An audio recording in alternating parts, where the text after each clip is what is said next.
إن الحمد لله نحمده ونستعينه ونستغفره ونعوذ بالله من شرور أنفسنا ومن سيئات أعمالنا من يهده الله فلا مضل له ومن يضلل فلا هادي له وأشهد أن لا إله إلا الله وحده لا شريك له وأشهد أن محمدًا عبده ورسوله يا أيها الذين آمنوا اتقوا الله حق تقاته ولا تموتن إلا وأنتم مسلمون يا أيها الناس اتقوا ربكم الذي خلقكم من نفس واحدة وخلق منها زوجها وبث منهما رجالا كثيرا ونساء واتقوا الله الذي تساءلون به والأرحام إن الله كان عليكم رقيبا يا أيها الذين آمنوا اتقوا الله وقولوا قولا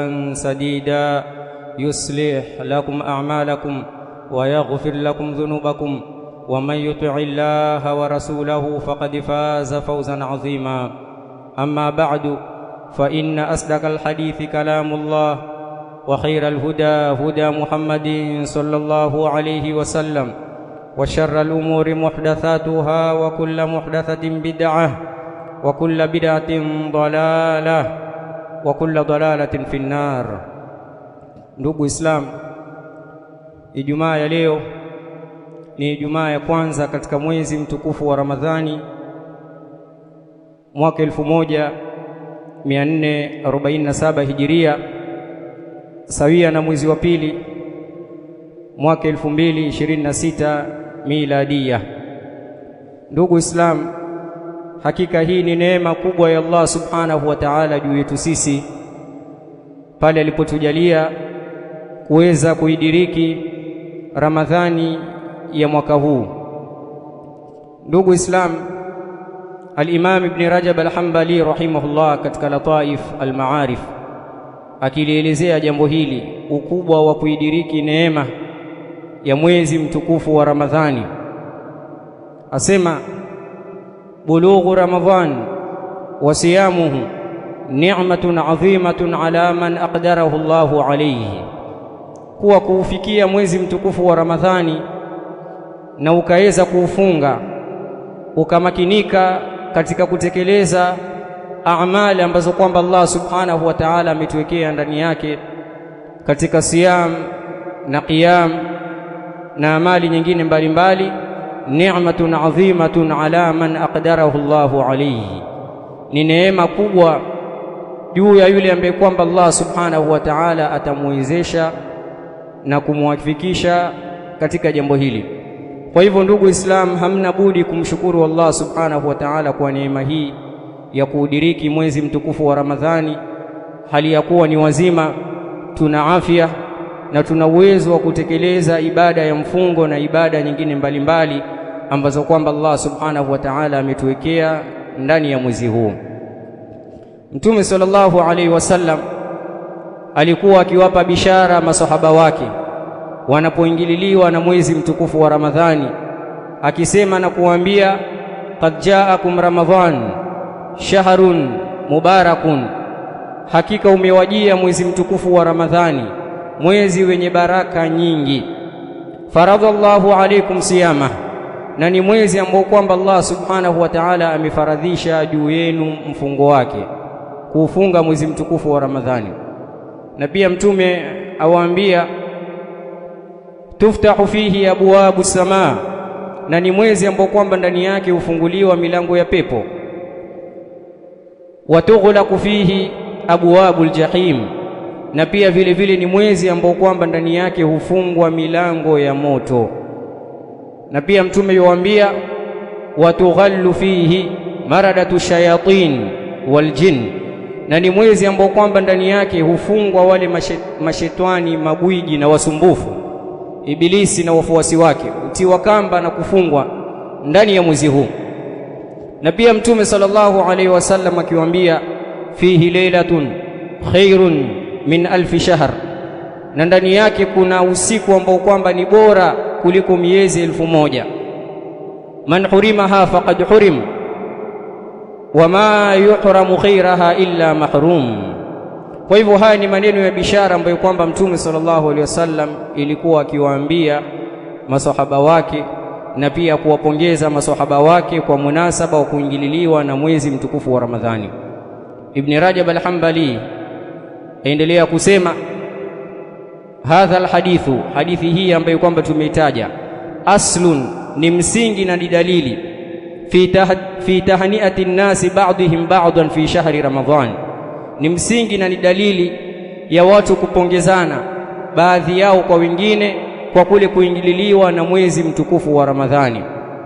Kwa hivyo takaniwa kwa sisi Waislamu kupongezana na pia kubashiriana kwa munasaba wa kule kuingililiwa na mwezi mtukufu wa Ramadhani. Hakika hii ni neema kubwa juu yetu sisi.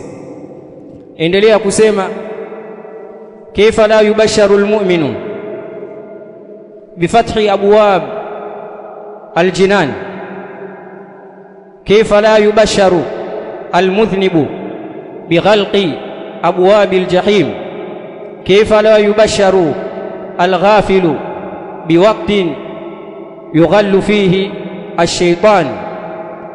Asema kwa nini asipewe bishara muumini kwa kule kuingililiwa na Ramadhani, hali ya kuwa Ramadhani ni mwezi ambao kwamba hufunguliwa milango ya pepo?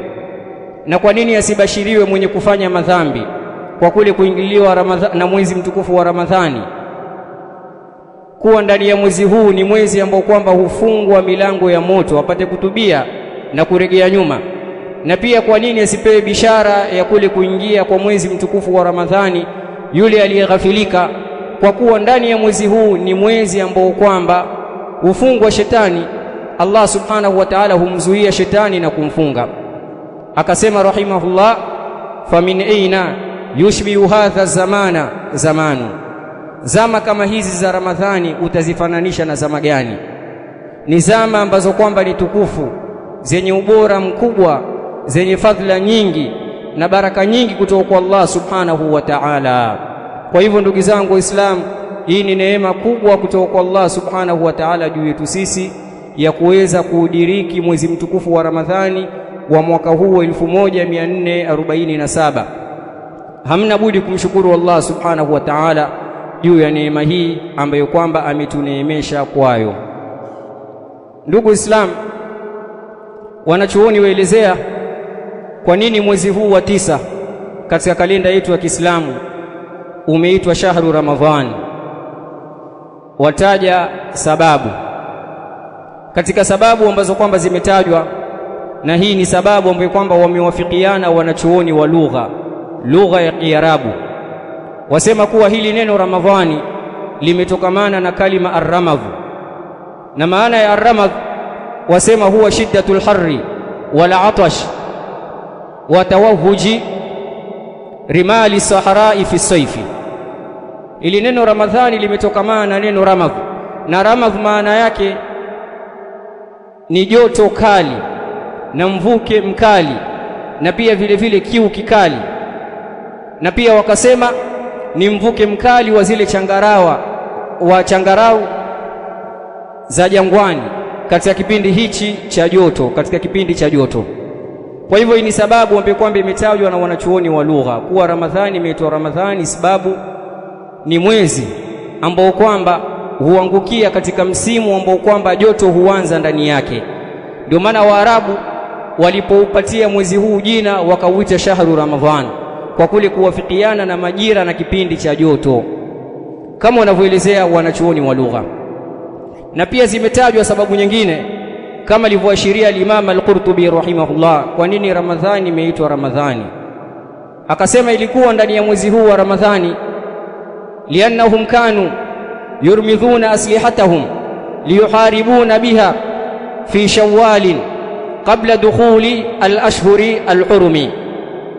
Walikuwa watu wa jahilia Waarabu katika zama za ujahilia, katika mwezi huu wa 9 wakizitia makali na kuzipasha moto silaha zao kwa ajili ya kupigana vita katika mwezi wa Shawwal, kabla hayajaingia yale miezi mitukufu ambayo kwamba ilikuwa ni haramu ndani yake watu kupigana. Kwa hivyo walikuwa wakiziandaa silaha zao ndani ya mwezi huu wa Ramadhani, mwezi wa 9 katika kalenda ya Kiislamu. Ndio maana ukaitwa shahru Ramadhan, ilikuwa ni mwezi wa kutia silaha zao moto na kuzitia silaha makali, wakijiandaa kupigana katika mwezi wa Shawwal, mwezi wa 10, kabla ya kuingililiwa na yale miezi mitakatifu. Sababu nyingine ambayo kwamba imetajwa kuwa Ramadhani imeitwa Ramadhani li'annahu yurmithu dhunub, sababu ni mwezi ambao kwamba huunguza madhambi bil amal as-salih fihi. Mwezi huu wa Ramadhani ni mwezi ambao kwamba madhambi huunguzwa na kufutwa ndani yake kupitia yale matendo ambayo kwamba Allah subhanahu wa ta'ala ametuwekea ndani ya mwezi huu katika siyam na qiyam na matendo mengine mbalimbali. Kwa hivyo ni wakati ambao kwamba madhambi huunguzwa na kufutwa. Kadhalika sababu nyingine ambayo kwamba imetajwa, wanasema liramadhi jawfi saimi fihi. Ramadhani imeitwa Ramadhani maana ndani ya mwezi mtukufu wa Ramadhani koo la mfungaji huwa na harara, huwa na joto, na kule kushika moto na kule kuhisikiu kwa kuacha kula na kunywa. Kwa hivyo hizi ni sababu ambazo kwamba wanachuoni wamezitaja kwa nini mwezi huu wa 9 umeitwa shahru Ramadhan, mwezi wa Ramadhani. Wallahu a'lam. Alhamdulillahi rabbil alamin, wassalatu wassalamu ala rasulihil amin, nabiyina Muhammadin wa ala alihi wa sahbihi ajma'in, amma ba'du. Ndugu Islam, Allah subhanahu wa ta'ala asema katika kitabu chake, ya ayyuhalladhina amanu kutiba alaykumus siyam kama kutiba alal ladhina min qablikum la'allakum tattaqun, kuwa enyi mlioamini imefaradhishwa na kuwajibishwa juu yenu ibada ya mfungo, ibada ya kufunga, kama ilivyofaradhishwa juu ya wale waliokuja kabla yenu nyinyi, na malengo ya kuwekewa ibada hii la'allakum tattaqun, ili mpate kumcha Allah subhanahu wa ta'ala. Na pia Allah subhanahu wa ta'ala akasema, faman shahida minkum shahra falyasumhu, na yoyote miongoni mwenu nyinyi ambaye kwamba atashuhudia mwezi na atapata habari ya kuingililiwa na mwezi mtukufu wa Ramadhani, falyasumhu, basi na ufunge mwezi huo mtukufu wa Ramadhani. Ndugu zangu Islam, wanachuoni wamekubaliana kuwa mfungo wa mwezi mtukufu wa Ramadhani ni ibada ya lazima, ni ibada ya wajibu juu ya yule ambaye kwamba yatahakiki kwake yeye yale masharti ya kumwajibishia kufunga. Hili ni jambo ambalo kwamba wanachuoni wamekubaliana, ni jambo ambalo kwamba ni mujma'un alayhi wa muttafaqun alayhi, kama wanavyoelezea fuqaha katika vitabu vyao. Kadhalika pia ndugu zangu Waislamu, ibada hii ya mfungo wa mwezi mtukufu wa Ramadhani aelezea al-Imam Ibn al-Qayyim rahimahullah katika Zadul Ma'ad, asema wa kana fardhuhu fi sanati athaniyati min al-hijra wa tuwfiya Rasulullah sallallahu alayhi wasallam wa qad sama 9 Ramadhanat, kuwa ibada hii ilifaradhishwa ndani ya mwezi ama ndani ya mwaka wa pili kutokamana na hijra, mwaka wa pili wa hijra, ndani ya mji mtukufu wa Madina. Kwa hivyo ibada hii ya kufunga imefaradhishwa katika mwaka wa pili katika yale miaka ya hijiria katika kalenda ya Kiislamu ndani ya mji mtukufu wa Madina. Na pia akasema watuwfiya Rasulullah sallallahu alaihi wasallam, na mtume alikufa waqad sama 9 Ramadhanat, hali ya kuwa alizifunga Ramadhani 9. Kwa hivyo katika uhai wa mtume sallallahu alaihi wasallam alidiriki Ramadhani 9 na akafunga Ramadhani 9, na pia jambo hili kuna ijmaa ya wanachuoni. Kwa hivyo mfungo wa mwezi huu mtukufu wa Ramadhani ni mfungo wa lazima, ni ibada ya lazima na ni siamu ya lazima kwa yule ambaye kwamba yatahakiki juu yake masharti ya kufunga, na hili ni jambo ambalo kwamba wanachuoni wamekubaliana. Kadhalika pia ndugu zangu Waislamu, wanachuoni wakielezea maana ya neno asiyam wa saum, wasema neno hili asiyam wa saum katika lugha ya Kiarabu ni al-imsak, ni kujizuia, kama ilivyonukuliwa kutoka kwa mshairi wa kijahilia huyu an-Nabigha Ziyad ibn Muawiya aliposema kuwa khailun siyamun wa khailun ghairu saimatin tahta al-ajaji wa ukhra ta'luku al-lujuma, akielezea hali za farasi ambao kwamba wanaandaliwa kwa ajili ya vita. Asema katika farasi hao kuna farasi ambao kwamba wamezuiwa kutokana na kula, hawajapewa chakula ili wapate kukimbia sana, na kuna wengine wamepewa chakula kwa ajili ya kupata nguvu. Kwa hivyo asema khailun siyamun, ina maana farasi ambao kwamba wamezuiliwa kutokana na kula, hawakupewa lishe ili wawe na uwezo wa kukimbia na kwenda kwa kasi katika vita. Kwa hivyo wanasema wanachuoni kuwa maana ya neno asiyam katika lugha ya Kiarabu ni al-imsak, kama ilivyoashiriwa katika beti hii ya ushairi ya An-Nabigha. Na asiyam katika sheria wanasema fuqaha huwa al-imsak anil akli washurbi waljima'i wasairi al-mufattirat min tulu'i al-fajri ila ghurubi shamsi biniyati at-ta'abbudi lillahi azza wa jalla. Wasema siyam katika sheria ni kujizuia kutokana na kula na kunywa na kitendo cha ndoa, tendo la ndoa, jimaa, na pia Muislamu kujizuia na mambo mbalimbali ambayo kwamba anapoyatumia na kuyatekeleza yanaharibu funga yake. Min tulu'i al-fajri ay as-sadiq, kuanzia alfajiri ya ukweli, alfajiri ya pili, ile alfajiri ya swala, ila ghurubi shamsi, mpaka kuzama kwa jua, biniyati at-ta'abbudi lillahi azza wa jalla, kwa lengo la kujikurubisha kwa Allah subhanahu wa ta'ala. Hii ndio maana ya siyam katika lugha ya Kiarabu na pia vile vile katika sheria. Kwa hivyo ni Muislamu kujizuia kutokana na kula na kunywa na tendo la ndoa mchana wa Ramadhani, kuanzia kuingia kwa alfajiri mpaka kuzama kwa jua, kwa lengo la kujikurubisha kwa Allah subhanahu wa ta'ala, sababu hii ni ibada. Hii ni ibada ambayo kwamba lazima Muislamu awe na nia ndani yake, kama alivyosema Mtume sallallahu alaihi wasallam, innamal a'malu binniyat, kuwa matendo hulingana na nia. Kupitia nia tendo liweza kuwa ni sahih ama tendo ikawa ni ghairi sahih, tendo ikawa ni makbul au ghairi makbul. Kwa hivyo hivi ndivyo wanavyoelezea wanachuoni. Ndugu zangu Waislamu, tukuifupisha haya ambayo kwamba tumeelezea katika khutba yetu ya pili. Tumeelezea kuwa wanachuoni wamekubaliana juu ya ibada hii ya mfungo wa mwezi mtukufu wa Ramadhani. Wanachuoni wote wamekubaliana kuwa yawajibika kwa Muislamu kuufunga mwezi mtukufu wa Ramadhani endapo yatahakiki masharti yake, na masharti yake biidhnillah azza wa jalla tutakuja kuyataja katika khutba inayokuja. Na pia tukataja kuwa mfungo huu wa Ramadhani ulifaradhishwa katika mwaka wa pili katika kalenda yetu ya Kiislamu katika mji wa Madina, na pia vile vile Mtume sallallahu alaihi wasallam aliweza kufunga Ramadhani 9 katika uhai wake.